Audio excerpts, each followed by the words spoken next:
Hello everyone, this video shows how you replace your AirTag battery.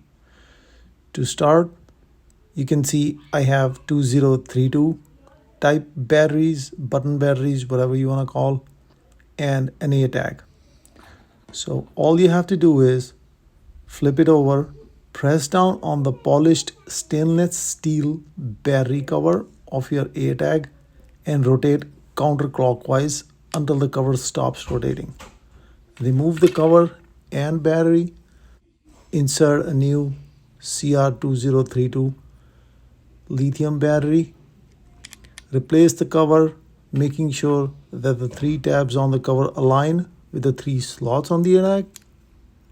Rotate the cover clockwise until it stops. In case you have your phone around, you'll hear a little chirp sound. It means your AirTag is good to go. Thanks for watching. If you like the video, hit thumbs up and subscribe.